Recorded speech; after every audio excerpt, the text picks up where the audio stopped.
Here's the piece I did for the flip. This is a buffet that's actually mine.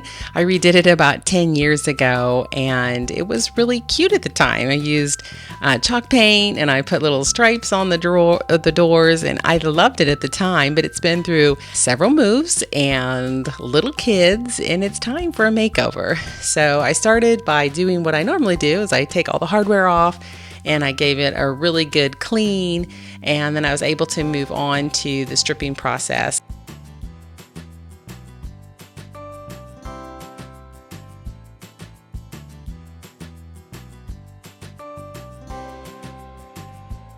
I'm using QCS by Stripwell. I'm going to spray it, wait 15 minutes, and then I will spray it again, and then I'll be able to come back and scrape it. So I've really been trying to work with Stripwell. I really want to try to use cleaner, non-toxic products, and as you can see, this is stripping really well. I did it, like I said, about 10 years ago. I'm pretty sure I used the poly shades, and you can see it's coming off really good. So I'm super excited.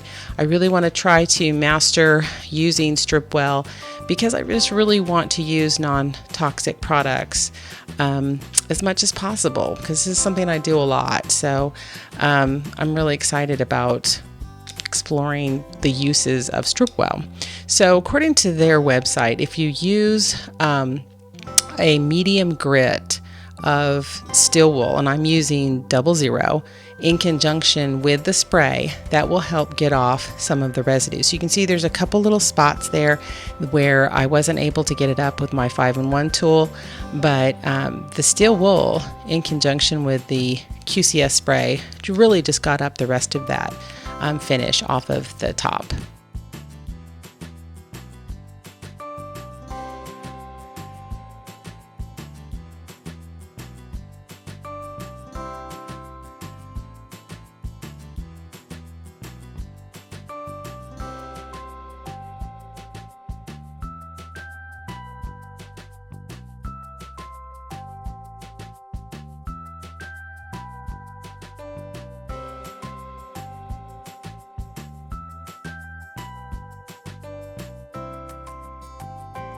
So now I'm going to work on the drawers. I like to sand the sides of the drawers with my orbital sander just to kind of give it a nice clean look. I'm not going to take the drawers all the way down to raw because I'm going to repaint them anyway, but I wanted to provide a really nice base for the paint, because I don't like to have, you really don't want to have several layers of paint. It's not a really smooth finish. So it was coming off really well. So I just kind of kept going, and I got off almost all of that paint, and really I almost got off a lot of the finish below as well.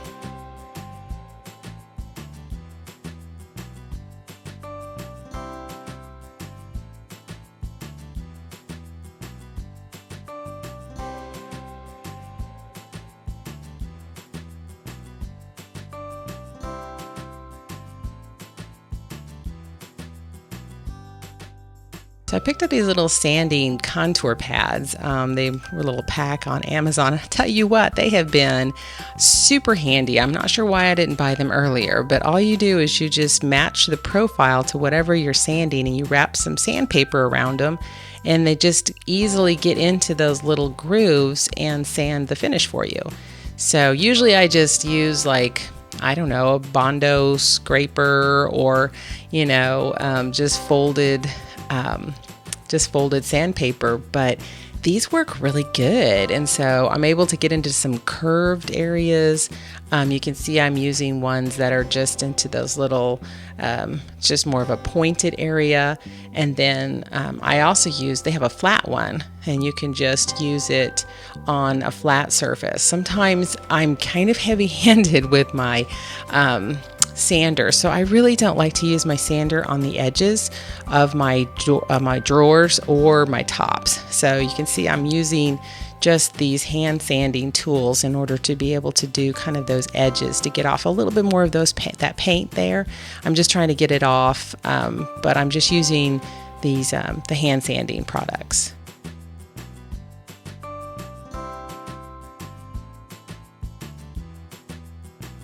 There were a few areas along the body that I wanted to get smooth as well. So I came in with my orbital sander and I'm just sanding those areas smooth. Then I did go back with some Bondo and some wood filler and just filled in some of those areas because I wanted to, again, provide a really nice, smooth surface for when I went to prime and paint.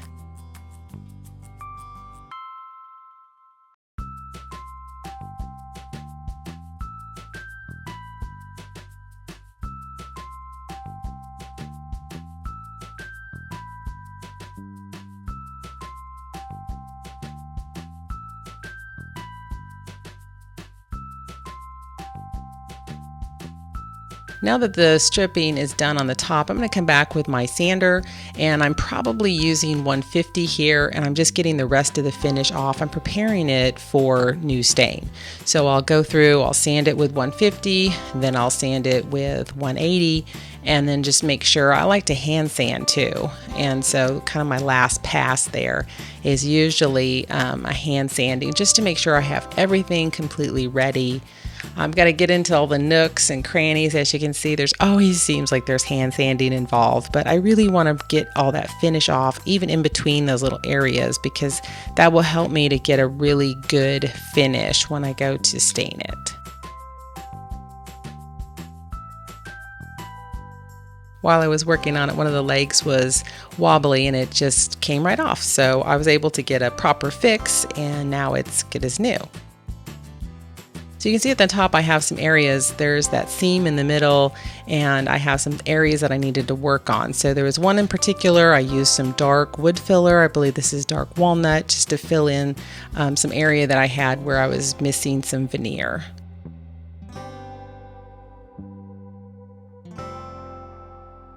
This middle area was really strange. I don't know why it was dark.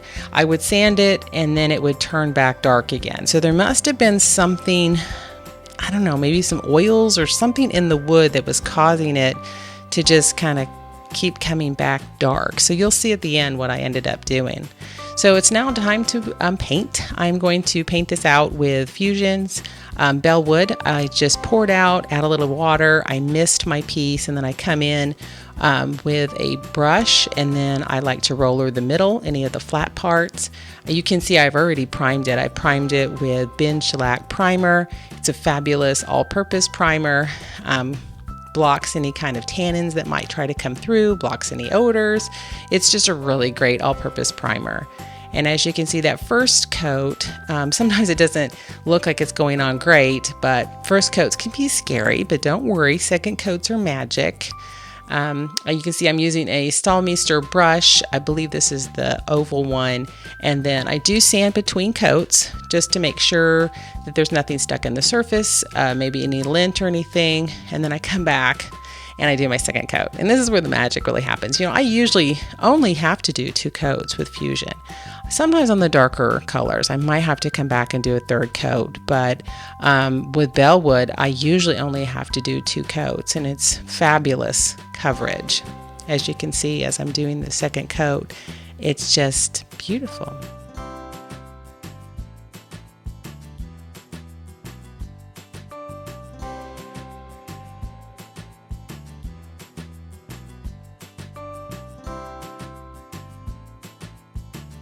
I decided to line the drawers, but you will not see this recommended on my Amazon page because it tore on me. I will not recommend it to anybody, but I did persevere and I got it on, but it was not easy to work with, and so I would not recommend this particular liner. So now I'm ready to do the top. I'm going to add a wood conditioner to the top to get it ready for my stain.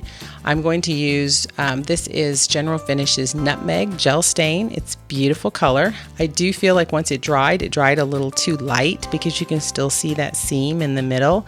And so I decided to do a 1-to-1 mix of antique walnut and brown mahogany. And I tell you what, it is a beautiful color. I think that red from the brown mahogany just really provides a richness and a depth of color.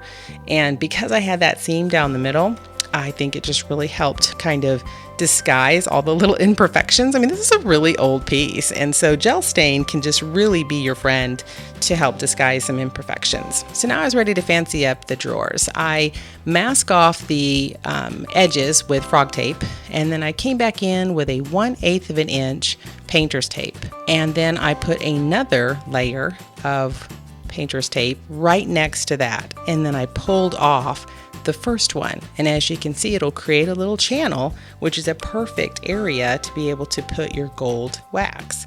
I cleaned up the edges with a 501 tool, and then I had a beautiful little rectangle all the way around my drawers, and then I can actually start adding the gold wax.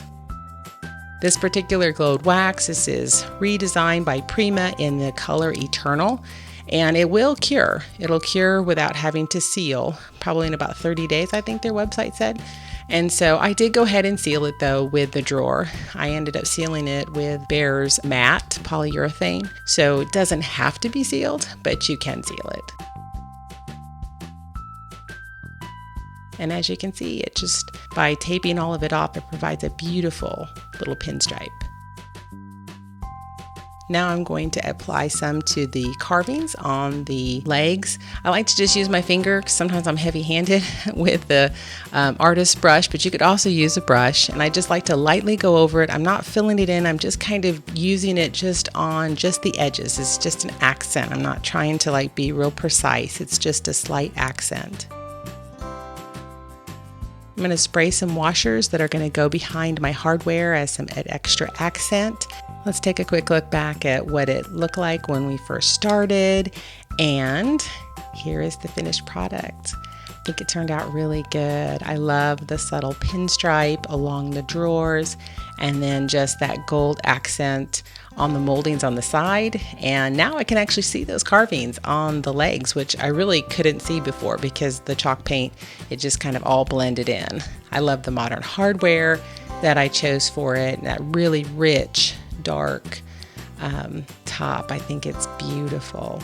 So thank you so much for watching. If you like these kind of transformations, please consider subscribing to the channel. Give me your feedback. Tell me what you think. Tell me what you want to see. Ask me any questions, but I just appreciate you watching.